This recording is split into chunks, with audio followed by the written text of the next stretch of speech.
Dear students, in previous part of this chapter, we have already discussed this electric potential due to a single point charge.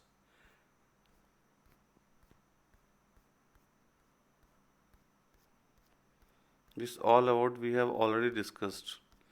Finally, we calculated that this is the formula of electric potential V is equal to Q upon 4 pi epsilon naught R. This is the electric potential at any point inside the electric field.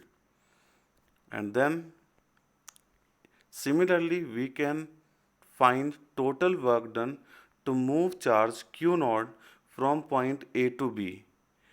Point A is at a distance R1 and point B is at a distance R2. Then we can calculate the potential difference between 2 points. It can be written as delta V is equal to VB minus VA is equal to WAB upon Q naught.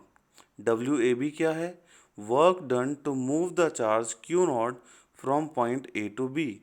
Then final result will be 1 upon 4 pi epsilon naught Q upon R2 minus Q upon R1.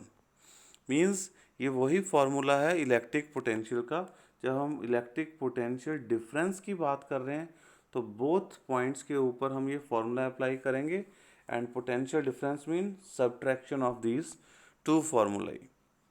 Next numerical on this. Calculate the electric potential at the surface of a gold nucleus. Gold nucleus के surface पे आपने electric potential find करना है और इसमें आपको given क्या है? Radius of nucleus is 6.6 into 10⁻⁻15 metre and atomic number of gold is 79. तो आपको क्या कैलकुलेट करना है? Electric potential. इसका फॉर्मूला होता है 1 upon 4 pi epsilon naught Q upon R. तो आप इनकी वैल्यूज़ पुट करेंगे तो Q कितना है? यहाँ पे एटॉमिक नंबर है 79. तो न्यूक्लियस पे चार्ज कितना होता है? ZE. तो Z is the 79 and E is the charge of electron और proton. You can say in nucleus it is proton. तो 1 अपॉन 4 पाई एप्सिलॉन नॉट की वैल्यू होती है 9 इंटू 10⁻⁹ और चार्ज की वैल्यू हो गई यहाँ पर 79 इंटू 1.6 इंटू 10⁻⁻19 और R is given that is 6.6 into 10⁻⁻15 meter and solve you will get 1.7 into 10⁻7 volt.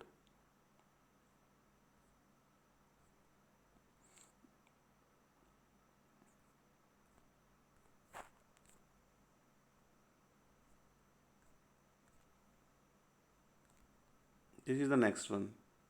Next question is calculate the potential at a point P due to a charge of 4 into 10⁻⁻7 coulomb located 9 centimeter away. मतलब आपके पास एक charge given है और आपको उस charge से 9 centimetre away आपने किसी पॉइंट P पर आपने पोटेंशियल निकालना है. तो पोटेंशियल का formula 1 upon 4 pi epsilon naught Q upon R. तो Q is given, R is given and constant की वैल्यू कितनी होती है? 9 into 10⁻⁹. But R is given in centimetre. You have to convert it into metre and you will get this is the formula and put all the values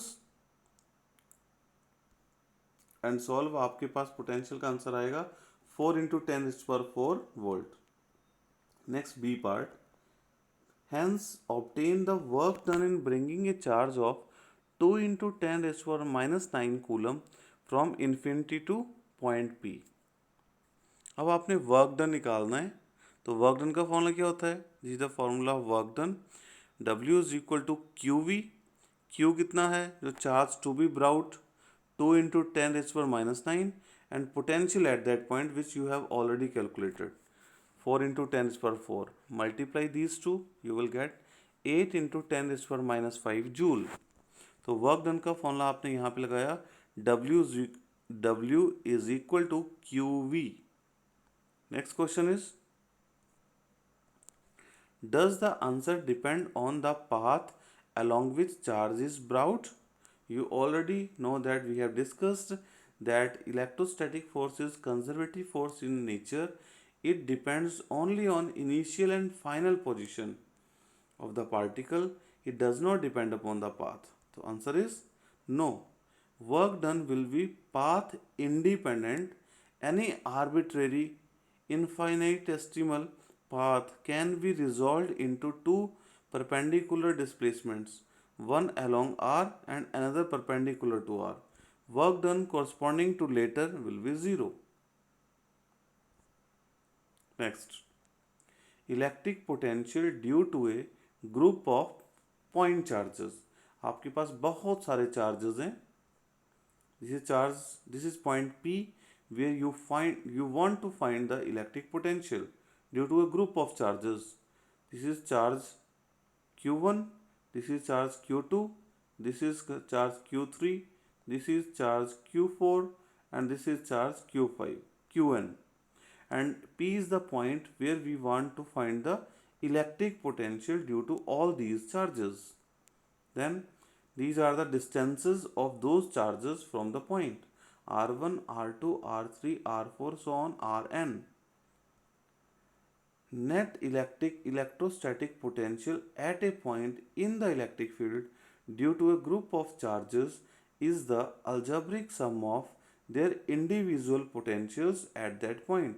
अब आप सभी charges का individual electric potential निकाल लेंगे eight point P पर और उसको आप अलजेब्रिक सम कर देंगे, ऐड कर देंगे. तो first total potential at point P is equal to V1 plus V2 plus V3 plus V4 plus so on Vn.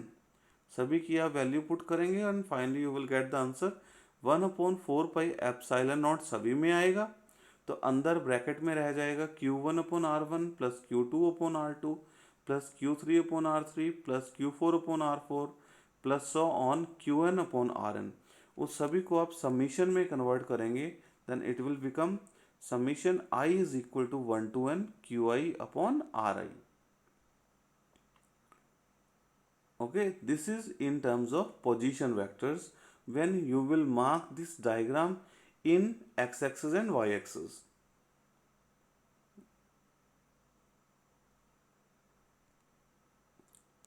Electric potential at a point due to a charge is not affected by the presence of other charges. तो इतने सारे charges हैं तो मतलब एक charge के potential का दूसरे चार्ज की प्रेजेंस से कोई फर्क नहीं पड़ता. Potential V is inversely proportional to distance. जैसे पोटेंशियल का फॉर्मूला तो पता ही है आपको, V is equal to 1/4 pi epsilon naught Q/R. तो inversely proportional to distance. And Coulomb's force में क्या आता था, upon r square. F proportional 1/r². Potential is a scalar whereas force is a vector. Although V is called potential at a point, it is actually equal to potential difference between points R and infinity. Thank you.